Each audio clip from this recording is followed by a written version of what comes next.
Shinobi Art of Vengeance came out this year, receiving very good feedback from critics and the general public. But I haven't played it yet. In fact, for a Sega fan, I never played a lot of Shinobi games. The Master System port of the first game was the only one I ever beat. So I thought it'd be a good time to start diving into the series proper, starting with Shinobi, the 1987 Sega-16 arcade game. I played the Sega Ages version, which is as good a console port as it gets. The emulation is pristine and it comes with extra features just like all the other Sega Ages releases on the Nintendo Switch. M2 is behind this Sega Ages series and the studio is the best when it comes to official emulation. It's unfortunate their long-term plans for the series was cut short, but at least they work with publishers other than Sega these days. But enough about that. In Shinobi you take control of Joe Musashi and must rescue children who were kidnapped by an evil organization. Why were they kidnapped? It's never explained as far as I know, but in the US description they named the organization Zed and add that the children are from Musashi's own ninja clan. I guess Zed wants to be evil for evilness' sake and kidnapping children is the quickest way to get there. The controls are very simple and easy to get used to. One button jumps, another throws shurikens, of which you have unlimited supply of. If you're close enough to an enemy, Joe will attack with a kick or his melee weapon instead. Pressing up or down the D-pad or arcade stick along with the jump button will make him move up or down a floor, or into and out of the background layer. Not every level is split into multiple floors or layers, and not every section of a level is split like that. You'd think this would confuse players, but the game does a good job hinting at the sections where it can do this by spawning enemies or placing children in them. The period of transition between layers or floor does render you vulnerable for a couple seconds, and this is one of the things that makes some of the later levels very challenging. I still can't figure out how to pass some of these parts consistently because the enemies seem to just camp at the critical spots waiting like Splatoon charger users. Thankfully, if you're in a pinch, you can use a powerful enemy clearing ninja magic just like the real Shinobi did in ancient Japan. But you can only use it once per level, and the magic you get charges from level to level. There are 3 spells in total, but the only difference is in the animation. It's a neat feature, but I see it strictly as an emergency button.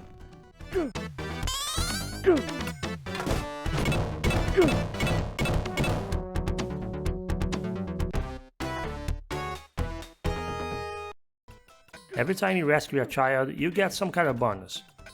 Either a set number of points for your player score or a power-up that improves your ranged and melee attack power.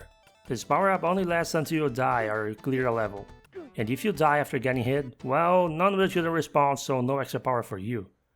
I think this is a fair punishment for dying, since not keeping the power-up doesn't make the game spit in your face, render you completely defenseless, and laugh at your futile attempt to recover like in other games with similar punishments such as, Gradius. Because most enemies don't have more than 1 or 2 hit points. Joe dies in 1 hit, but only if he is struck by projectiles or actual weapons. If he simply touches an enemy, he will just bounce back and out a comical ow instead. A few enemies seem to ignore this and kill you regardless, I'm not sure why. You have enough range and firing speed to wipe enemies before they can hit you, and you can even move while crouching to avoid some of the projectiles. Just be careful with your melee attacks, unlike the shuriken, your kick and sword attacks come with an animation lock. It's a very brief animation lock, but that's more than enough to kill you if there are 2 or more enemies coming at you at once. You can kill multiple enemies at once with melee attacks, but it takes a lot more precision and isn't worth the risk if you're not super great at it. The game awards you a ton of points if you manage to clear a round using only melee attacks, because they knew how difficult it was. I was only able to do this in the first level, and even then that takes many tries. When dealing with bosses and certain enemies, you have to be very precise with your ranged attacks.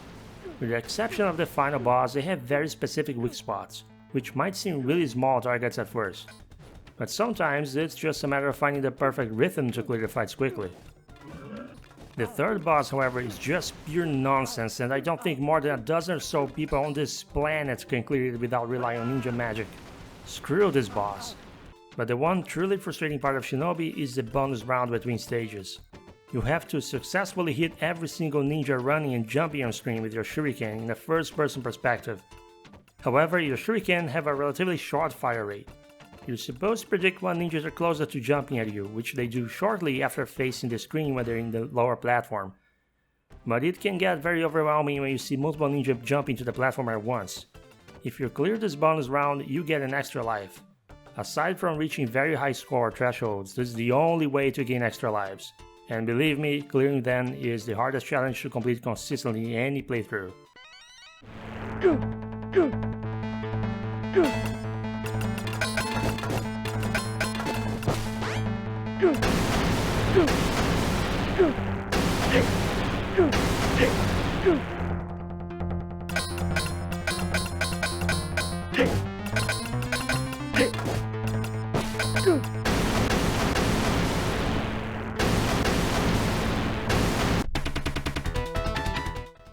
Many people are turned off by arcade game design because of the idea their cabinets were built to make players dump their quarters into them, and I'm far from a pro, but I found Shinobi's difficulty very fair. This is a challenging game for sure, but if you dedicate a couple hours to it, you will notice your skills improve quickly, and even with a steep difficulty curve in round 4 onwards, which is probably gonna be the biggest wall, reaching the end isn't impossible. In the last few parts of this game, you basically have a limited to continue since you can just insert your imaginary coins with the press of a button. But trust me, the difficulty is well balanced enough that even a total chump like me can practice 1cc attempts. I've made it as far as the second round of stage 4 and I'm slowly getting better. This is a game that's very easy to learn but difficult to beat, so when you get a game over, you're not going to be blaming the controls or any kind of jank. And that's what makes a good arcade experience in my opinion. This game isn't completely free from the divisive, typical gotcha type of level design though. On your first attempts, you're probably going to get killed by enemy ninjas all the time. They often spawn the last second and are very hard to avoid without foresight. And who asked for these flea man ripoffs here? Gee, they don't kill you but they will try to bounce you towards the pits for enemy attacks. It's really annoying.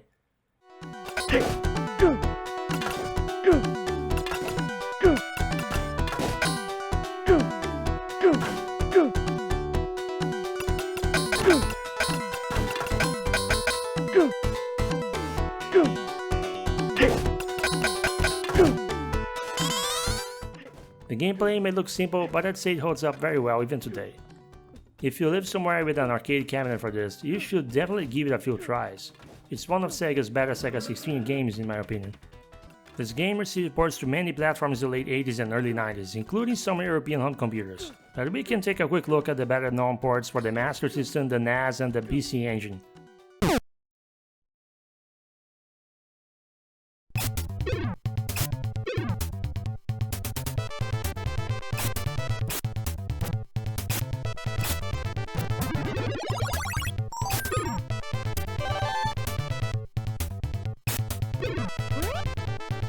The Master System version comes with a lot of design changes. The time limit is gone, you have a life bar and it's overall a much slower paced game. The power-up system was expanded. While rescuing the children is completely optional now, they reward you by powering up your weapons multiple times and extending your life bar.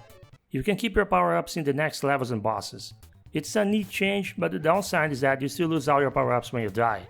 And since you're losing multiple levels worth of power-ups, it feels way more punishing as a result. Joe is not able to attack anywhere near as fast as in the arcade version, so fighting this weakened state makes you a lot more vulnerable than you would think.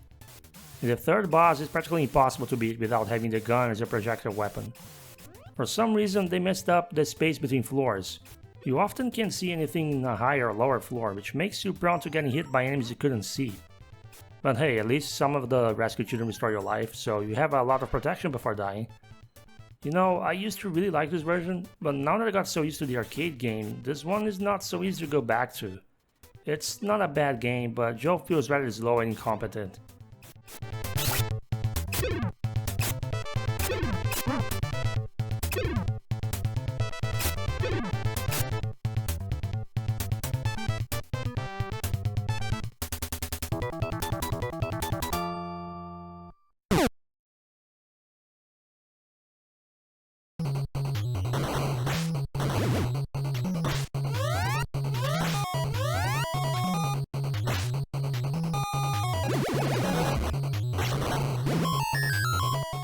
The NES version was made by Tengen, and it's based on the Master System port. It looks and sounds way worse. It's the easiest of the console ports, but it doesn't control that well. Some aspects of the game just seem completely broken. I'm pretty sure you shouldn't be able to change floors like this with a regular jump. And when you reach the exit, Joe just walks right past the door. It's kinda hilarious, not gonna lie. Just like with the Master System version, every level features that one track. Only this time, it sounds like Your Torture. However, the same track also plays during boss fights. That's awesome!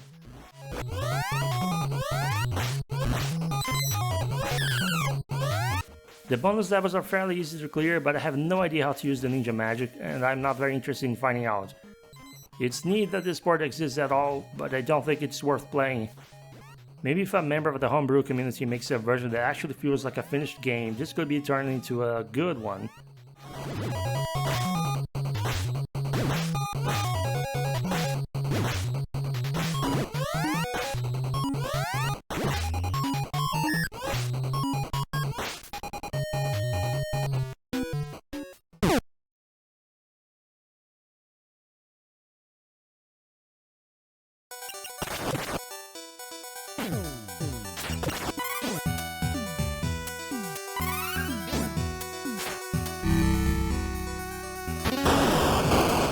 The PC Engine version looks closer to the arcade. It feels a bit faster in a sort of wonky way, especially the speed of Joe's jumps. It's missing some of the levels of the original Shinobi, and unless I'm missing something, there is no way to power yourself up. The melee attacks are also gone, but while playing I didn't miss them that much, since the shuriken can be spammed faster. In spite of being stripped off of features, this version looks alright and controls better than the other ports. It also seems to include most if not all of the music tracks. The sound effects are pretty okay, but they chose to cast an elephant to voice Joe Musashi for some reason.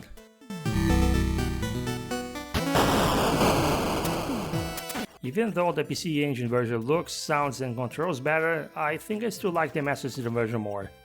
It's more unique and not simply a watered down version of the arcade original that's missing stuff. I really wanted to check out the Amiga version, but unfortunately I don't have an Amiga or access to Amiga games to get my own footage. I bet that port blew everyone's minds. I mean, it's the Amiga. Never mind, I think I've seen enough. I'll recommend the arcade version for sure, but the Master System version is also a solid take on it, just not the same experience at all, so you should play both.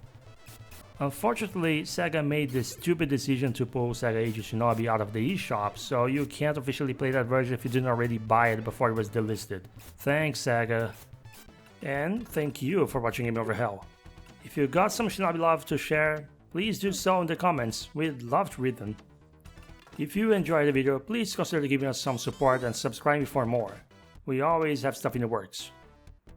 For now, have a good rest of your day and I'll see you in the next video. Take care. Hey!